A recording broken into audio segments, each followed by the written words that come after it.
Hay historias que en algunos pueblos nadie quiere contar cuando todavía hay gente despierta.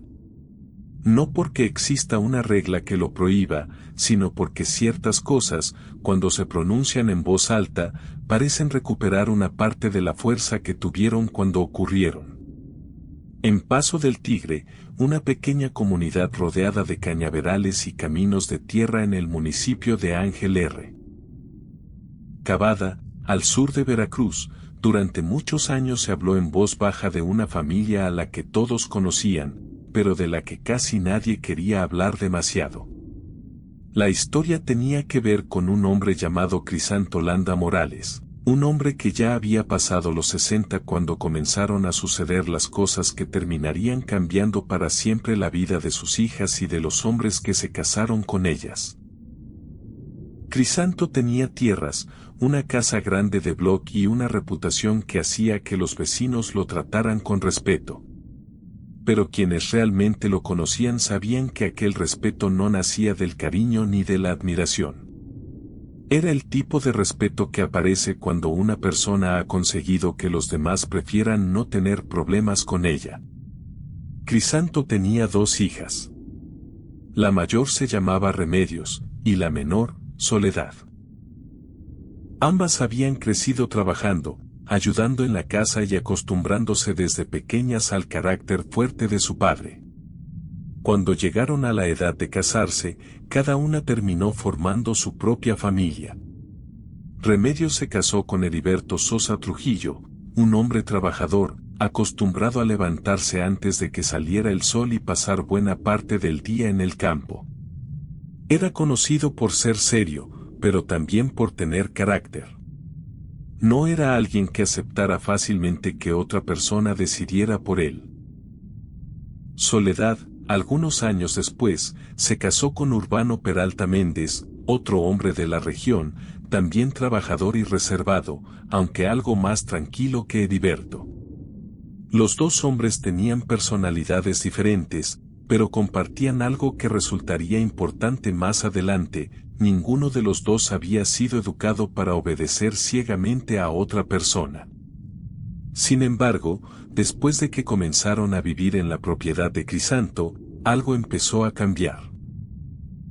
Al principio nadie le dio demasiada importancia. Heriberto comenzó a hablar menos. Cuando antes participaba en las conversaciones de los vecinos, poco a poco empezó a limitarse a escuchar. Si alguien le preguntaba su opinión, respondía con pocas palabras y enseguida bajaba la mirada. Sus antiguos compañeros de trabajo fueron los primeros en notar que algo no estaba bien. Lo invitaban a salir al campo, a compartir una comida o simplemente a conversar como antes, pero Heriberto encontraba alguna excusa para no hacerlo. Cuando le preguntaban si tenía problemas en su casa, él respondía que todo estaba bien. Lo decía sin convicción, como si las palabras estuvieran saliendo de su boca sin que realmente fueran suyas. Con Urbano ocurrió algo parecido, aunque en su caso el cambio fue más lento. Durante los primeros meses todavía discutía con Crisanto, todavía defendía sus decisiones y todavía ponía límites cuando consideraba que su suegro estaba cruzando una línea. Pero con el tiempo eso comenzó a desaparecer. Y hubo un momento en que los vecinos empezaron a notar algo verdaderamente extraño. Cuando Crisanto daba una orden, sus 2 yernos obedecían. No importaba si la orden tenía sentido o no. Una tarde, durante una fuerte lluvia, varios vecinos estaban reunidos cerca de la casa. El agua caía con tanta fuerza que nadie quería salir. En medio de aquella tormenta, Crisanto señaló el terreno que estaba detrás de la casa y les dijo a sus yernos que fueran a limpiarlo. Los 2 hombres se levantaron. Tomaron sus herramientas. Y salieron bajo la lluvia. Ninguno protestó. Ninguno preguntó por qué. Ninguno parecía siquiera considerar la posibilidad de negarse. Los vecinos se quedaron observándolos mientras desaparecían entre la cortina de agua. Fue entonces cuando una mujer mayor del pueblo, doña Perpetua, dijo algo que durante mucho tiempo nadie se atrevió a repetir demasiado fuerte. Ese hombre tiene trabajados a sus yernos. Nadie respondió. Pero tampoco hizo falta. Todos habían pensado exactamente lo mismo. Los años siguientes fueron todavía más extraños. Heriberto tenía poco más de 40 años, pero empezó a aparentar una edad mucho mayor. Caminaba con los hombros caídos, había perdido peso y casi nunca sonreía. Urbano tampoco se veía bien. Ambos parecían cansados incluso después de dormir y cada vez hablaban menos. Cuando alguien intentaba mantener una conversación normal con ellos, respondían brevemente y después dirigían la mirada hacia el suelo. Como si tuvieran miedo de decir algo que no debían. En el pueblo comenzaron los rumores. Algunos aseguraban que Crisanto había buscado ayuda de personas que conocían prácticas antiguas. Otros decían que había enterrado objetos personales de sus yernos en algún punto de sus terrenos. Se hablaba de fotografías, cabello y prendas personales. Nadie podía demostrar nada. Pero en una comunidad pequeña, donde todo el mundo conoce la vida de los demás, los rumores pueden convertirse en una especie de verdad mucho antes de que exista una prueba. Y entonces ocurrió algo que cambió la historia. Una noche de diciembre, Heriberto caminaba solo por un camino de tierra cuando se encontró con Ramón Castellanos, un viejo conocido al que llevaba meses sin ver. Ramón lo reconoció desde lejos. Pero algo en la manera en que Heriberto estaba parado en medio del camino hizo que se detuviera. No estaba caminando. No estaba haciendo nada. Simplemente permanecía inmóvil, mirando hacia los cañaverales. Ramón se acercó y lo saludó. Heriberto tardó varios segundos en reaccionar. «Compadre, ¿estás bien?» Heriberto levantó la mirada. Sus ojos estaban húmedos. No parecía estar llorando, pero había en su rostro una expresión de agotamiento que Ramón nunca había visto antes. Ramón decidió llevarlo a su casa. Le preparó café y empezó a preguntarle cosas sencillas. Si estaba comiendo bien. Si dormía. Si tenía algún problema con remedios. Durante un largo rato Heriberto no quiso responder. Pero finalmente comenzó a hablar. Contó que había noches en las que quería levantarse de la cama y simplemente no podía hacerlo. No porque estuviera enfermo, sino porque sentía una presión enorme en el pecho cada vez que intentaba hacer algo que contradijera a Crisanto. También contó que soñaba con lugares que no reconocía y que, algunas mañanas, despertaba con la sensación de haber pasado horas escuchando una voz que después no podía recordar. Pero lo que más asustó a Ramón fue cuando Heriberto le confesó que, en ocasiones, tenía la sensación de que sus propios pensamientos no le pertenecían. Ramón permaneció callado.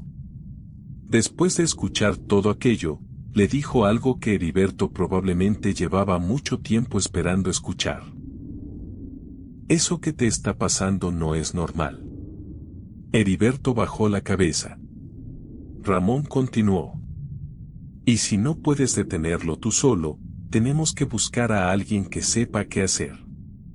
Tardaron varias semanas en organizarlo porque ninguno quería que Crisanto descubriera lo que estaban planeando. Finalmente, antes del amanecer, salieron del pueblo en la camioneta de Ramón. Su destino era Catemaco.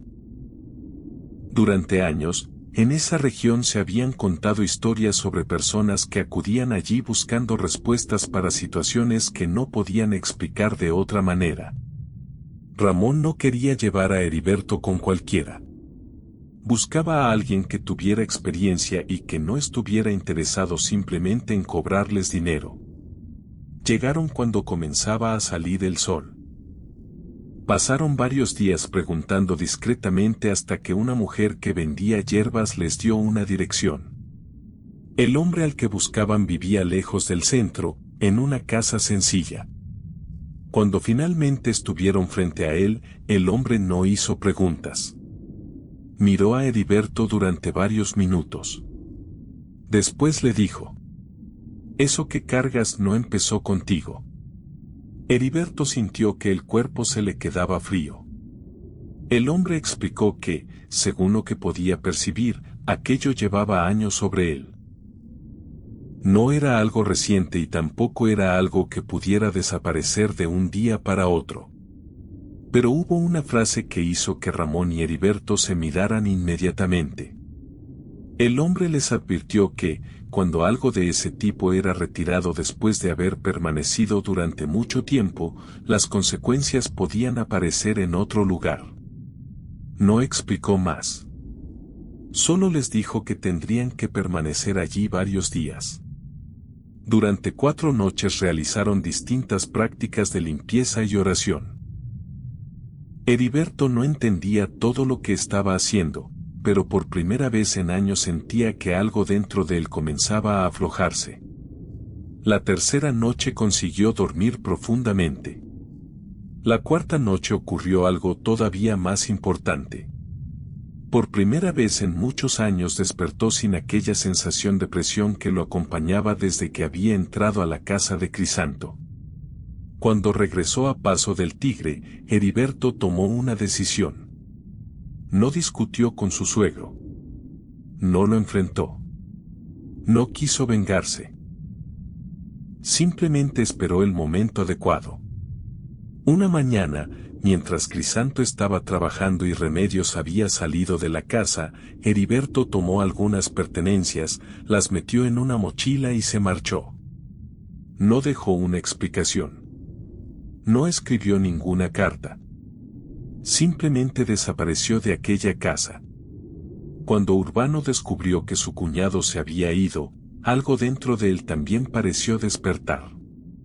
Por primera vez en años pensó que quizá él podía hacer lo mismo. Pero Crisanto se dio cuenta. Y esta vez actuó rápido. Urbano comenzó a permanecer siempre acompañado.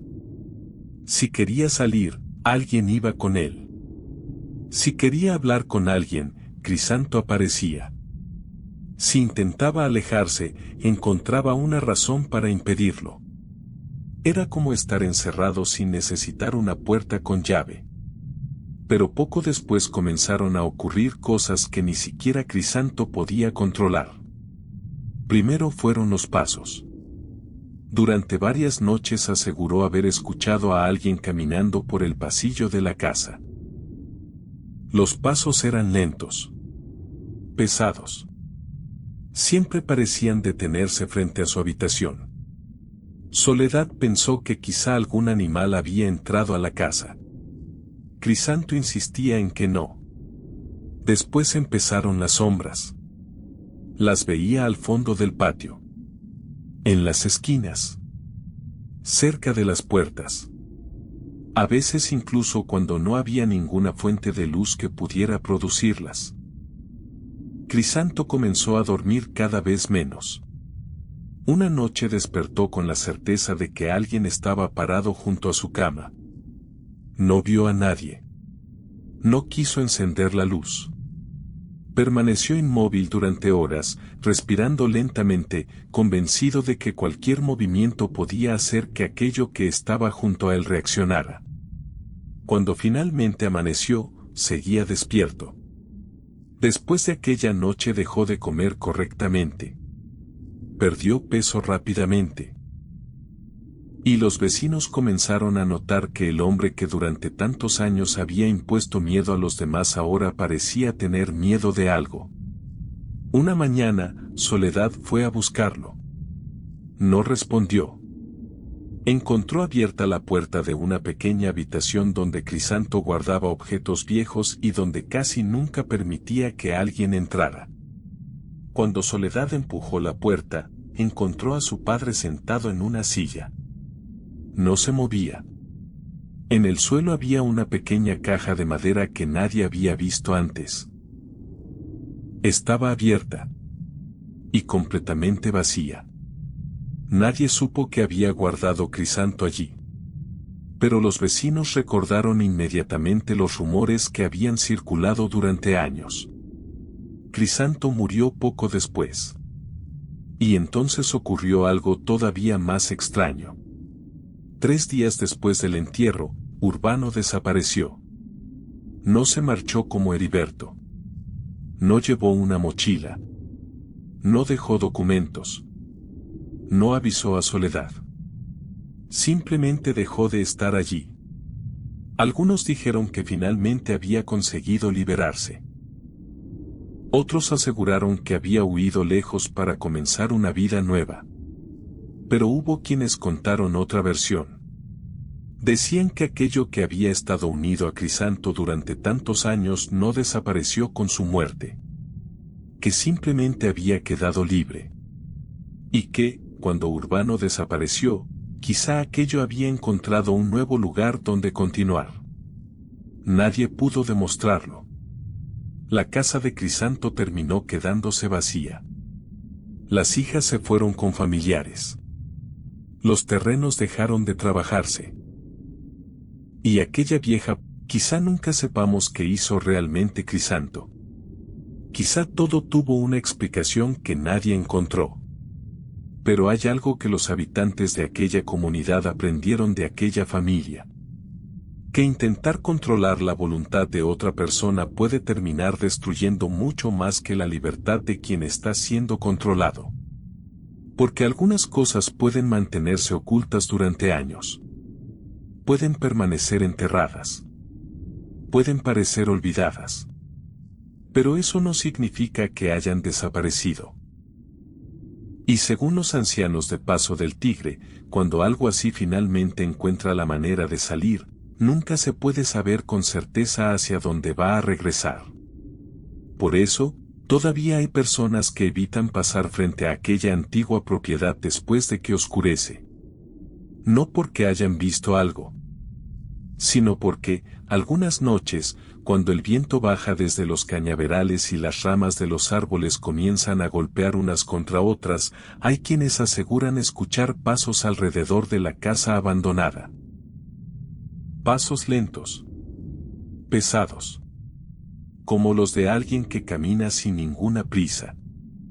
Y lo más inquietante es que, según quienes dicen haberlos escuchado, esos pasos siempre terminan frente a la misma puerta. La puerta de la habitación donde Crisanto guardaba aquella pequeña caja de madera. Una caja que, según la gente del pueblo, llevaba mucho tiempo vacía. Hay noches que uno recuerda durante toda la vida, no porque haya ocurrido algo que pueda explicarse fácilmente, sino porque después de aquella noche uno empieza a mirar de otra manera las cosas que antes parecían normales. Una puerta que se abre en medio de la madrugada, un ruido que viene del patio, una sombra que cruza una ventana o incluso una persona desconocida que llega a tu casa con una sonrisa demasiado tranquila. En Los Chaparrales, un pueblo pequeño del interior de Veracruz, durante años hubo una historia que muchas personas conocieron, pero que casi nadie quiso contar completa. La historia hablaba de 2 hermanas que habían vivido juntas durante prácticamente toda su vida y de una de ellas que, cansada de sentirse invisible, tomó una decisión que terminó poniendo en peligro a la persona que más cerca tenía. La mayor se llamaba Rocío Serrano Andrade. Tenía 42 años cuando comenzaron los acontecimientos que cambiarían su vida. Era una mujer delgada, de cabello oscuro y mirada inquieta, de esas personas que parecen estar pensando constantemente en algo que nunca terminan de decir. Vivía en la misma casa donde había crecido, una construcción vieja de bloques y cemento con un patio lleno de plantas de sábila y una cocina donde casi siempre podía sentirse el olor de la leña. Rocío nunca se había casado y tampoco había tenido hijos. No hablaba demasiado de eso, pero quienes la conocían sabían que aquella soledad le pesaba mucho más de lo que estaba dispuesta a reconocer. Su hermana menor, Silvia, era completamente diferente. Silvia tenía 2 años menos que Rocío y parecía tener exactamente todo aquello que su hermana sentía que le faltaba. Era alegre, tenía facilidad para conversar con cualquier persona y poseía esa clase de personalidad que hace que los demás se sientan cómodos a su alrededor. Cuando entraba a una tienda, la gente la saludaba. Cuando caminaba por la plaza, siempre encontraba a alguien que quería hablar con ella. Y cuando necesitaba ayuda, nunca le faltaba quien estuviera dispuesto a dársela. Silvia nunca había hecho nada para provocar aquella diferencia. Simplemente era así. Pero para Rocío, eso había sido suficiente para convertirse en una herida que llevaba muchos años abierta. Desde niñas, las comparaciones habían acompañado a las 2 hermanas. Los vecinos decían que Silvia era más bonita, más simpática, más agradable. Incluso su propia madre, doña Minerva, aunque probablemente nunca tuvo intención de hacer daño, tenía pequeñas preferencias que Rocío percibía perfectamente. Recordaba que cuando eran niñas, Silvia recibía el abrazo más largo. Recordaba que a ella le celebraban las cosas de otra manera. Recordaba cada comentario que quizá para los demás no significaba nada, pero que para una niña podía quedarse guardado durante años. Cuando doña Minerva murió, 3 años antes de que comenzara todo, las 2 hermanas quedaron prácticamente solas. Continuaron viviendo bajo el mismo techo, más por costumbre que por cariño. Silvia intentaba mantener la relación entre ellas. Por las mañanas le preparaba café a Rocío. Le preguntaba cómo había dormido. Intentaba conversar mientras preparaban la comida. Pero Rocío casi siempre respondía con pocas palabras y evitaba mirarla directamente. Porque mientras Silvia intentaba acercarse, dentro de Rocío estaba creciendo algo que ella misma comenzaba a tener dificultades para controlar. No era simplemente tristeza. Era resentimiento. Era la sensación de haber pasado toda su vida observando cómo su hermana recibía las cosas que ella nunca había conseguido. Y con el tiempo aquel sentimiento empezó a transformarse en algo mucho más oscuro. Todo comenzó una tarde cualquiera. Rocío estaba sentada en el corredor de la casa, pelando papas para la comida, cuando escuchó pasos sobre el camino de tierra que conducía hasta la entrada. Levantó la mirada. A cierta distancia apareció una mujer anciana. Era extremadamente vieja, o al menos eso parecía. Caminaba lentamente y llevaba un canasto grande cubierto con un trapo de colores. Tenía el cabello completamente blanco, recogido sobre la cabeza, la piel profundamente marcada por las arrugas y unos ojos pequeños que, a pesar de su edad, parecían tener una intensidad incómoda. La mujer se detuvo frente a la casa. Dijo que vendía hierbas. Tenía remedios para los dolores de cabeza, para el insomnio, para los problemas del corazón y para las tristezas que no dejaban dormir. Rocío estuvo a punto de decirle que no necesitaba nada. Pero entonces la anciana la miró de una manera diferente. Y Rocío tuvo una sensación extraña. Fue como si aquella mujer pudiera ver algo que ella llevaba años intentando esconder. La anciana entró a la casa. No pidió permiso de una manera formal.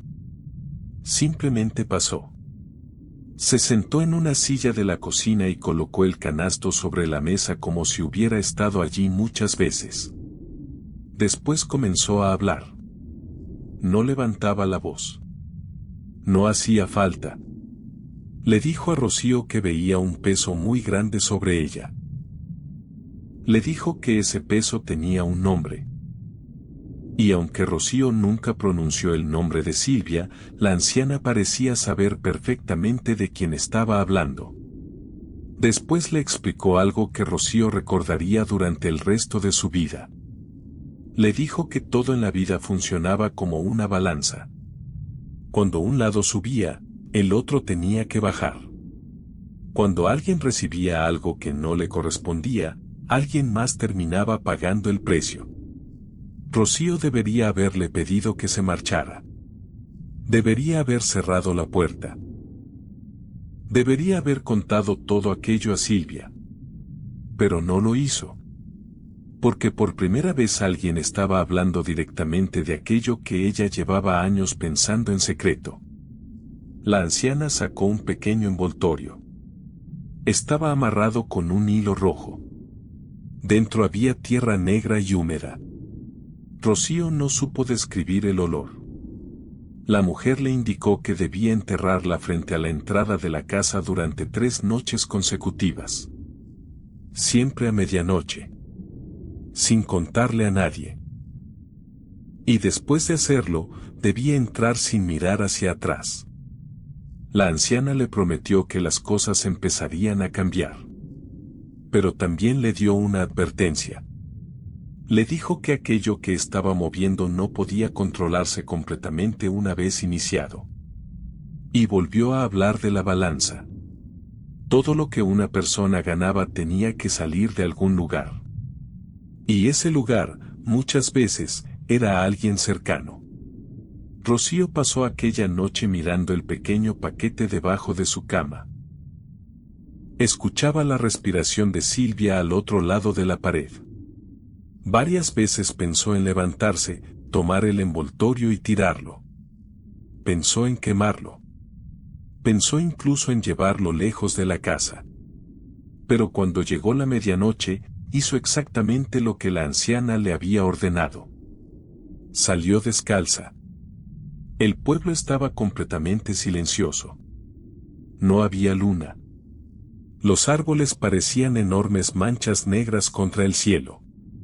Rocío tomó una vieja cuchara y cavó un pequeño agujero frente a la entrada. Metió el envoltorio. Lo cubrió con tierra. Y regresó a la casa sin mirar atrás. Repitió el mismo procedimiento durante las 2 noches siguientes. Al cuarto día comenzaron los cambios. Primero fueron pequeños. El dueño de la tienda, que durante años apenas había intercambiado unas palabras con Rocío, empezó a buscar conversación con ella. Un vecino que nunca le había prestado demasiada atención comenzó a saludarla cada vez que la veía. En el mercado, algunas mujeres comenzaron a mirarla de otra manera. Era como si de repente Rocío hubiera dejado de ser invisible. Y aquello le gustó. Mucho más de lo que quería admitir. Por primera vez sentía que las personas la veían. Por primera vez experimentaba algo parecido a la atención que siempre había visto recibir a Silvia. Pero mientras Rocío comenzaba a disfrutar de aquella nueva situación, Silvia empezó a cambiar. Al principio parecía simplemente cansada. Decía que no estaba durmiendo bien. Que no tenía apetito. Que sentía la cabeza pesada. Rocío lo notó, pero decidió no darle importancia. Continuó con su vida. Continuó disfrutando silenciosamente de aquella atención que durante tantos años había deseado. Sin embargo, Silvia empeoró. Comenzó a perder peso. Pasaba largos periodos sentada sin hablar. Algunas noches despertaba respirando con dificultad. Su piel perdió color y aquella expresión cálida que siempre había tenido comenzó a desaparecer. La llevaron con don Cipriano, el médico del pueblo. Era un hombre con décadas de experiencia y conocía prácticamente a todas las familias de los Chaparrales. La revisó. Le tomó la presión. Le hizo análisis. Le preguntó por su alimentación y por sus hábitos de sueño. Después volvió a revisarla. Y otra vez los resultados parecían normales. No había una explicación clara para lo que estaba ocurriendo. El médico finalmente le dijo a Rocío que, desde el punto de vista de los estudios que había realizado, no encontraba una enfermedad concreta que pudiera explicar aquel deterioro. Pero también admitió algo que la inquietó. Había algo que estaba consumiendo a Silvia. Algo que él no sabía identificar. Aquella noche Rocío permaneció sentada al lado de la cama de su hermana. Silvia dormía con dificultad. Tenía la frente cubierta de sudor y respiraba de manera irregular. Rocío la observó durante mucho tiempo. Y entonces comprendió completamente lo que había hecho. No fue una conclusión racional. Fue una sensación física. Un peso que comenzó en el estómago y subió lentamente hasta la garganta. La anciana se lo había advertido. La balanza. Lo que una persona ganaba tenía que salir de algún lugar. Y ahora Rocío sabía exactamente de dónde estaba saliendo. De Silvia. A la mañana siguiente regresó al monte. El camino era estrecho y estaba rodeado de árboles altos que bloqueaban gran parte de la luz. El suelo permanecía húmedo incluso cuando no había llovido. Rocío caminó durante mucho tiempo hasta llegar al lugar donde había visto a la anciana. Pero no había nadie. No había canasto. No había hierbas. No había huellas. Solo árboles y silencio. Rocío preguntó por ella en el pueblo. Lo hizo con cuidado. No explicó por qué quería encontrarla. Finalmente una mujer mayor del barrio bajo reconoció la descripción.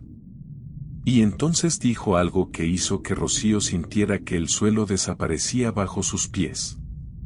Ella conocía a aquella anciana. La había conocido muchos años atrás. Pero la mujer llevaba más de 15 años muerta. Rocío no podía hablar. La descripción coincidía perfectamente. El cabello blanco. Los ojos. El canasto. Incluso el trapo de colores. Todo coincidía. Aquella noche fue la peor. Silvia despertó sin poder levantarse de la cama. Tenía los ojos abiertos, pero parecía estar mirando algo que no estaba dentro de la habitación. Murmuraba palabras que Rocío no podía entender. Afuera, aunque el cielo estaba despejado, comenzó a escucharse un trueno profundo. No parecía estar cerca. Pero el sonido se sentía como si estuviera dentro de la casa. Las luces parpadearon. Una vez. Después otra. Y finalmente se apagaron. Rocío quedó completamente a oscuras. Entonces escuchó algo proveniente del cuarto de Silvia. No era la voz de su hermana. No era el viento. No era un animal. Era un sonido que Rocío nunca consiguió explicar con palabras. Se arrodilló en el pasillo. Juntó las manos. Y por primera vez habló directamente hacia aquello que no podía ver. Dijo que lo devolvía todo. Que no quería nada de lo que había recibido. Que estaba dispuesta a regresar a su vida anterior. A sus tardes solitarias. A no recibir atención. A volver a ser invisible. Solo quería que dejaran en paz a Silvia. Durante unos segundos no ocurrió nada. No escuchó una respuesta. No vio ninguna figura. No apareció ninguna señal. Solo permaneció aquel silencio profundo dentro de la casa. Entonces, lentamente, el sonido proveniente del cuarto de Silvia comenzó a disminuir. Hasta desaparecer. Los días siguientes fueron lentos. Silvia empezó a mejorar poco a poco. Primero recuperó el apetito. Después comenzó a dormir mejor. Luego recuperó el color de la piel. Y finalmente volvió su risa. 3 semanas después, prácticamente parecía la misma mujer de antes. La gente del pueblo atribuyó lo ocurrido a una etapa de estrés. Don Cipriano lo anotó en sus registros como uno de esos casos que nunca pudo comprender completamente. Y la anciana del monte jamás volvió a aparecer. Rocío continuó viviendo en aquella casa. Nunca contó lo que había hecho. Nunca habló nuevamente de la mujer del canasto. Pero tampoco olvidó aquella noche. Porque había aprendido algo que no se puede desaprender. Hay deseos que parecen pequeños cuando nacen dentro de una persona. Una comparación. Un poco de envidia. Una sensación de injusticia. El deseo de tener lo que otra persona tiene. Pero si uno alimenta esos pensamientos durante suficientes años, pueden convertirse en algo que ya no reconoce como propio. Rocío había querido dejar de ser invisible.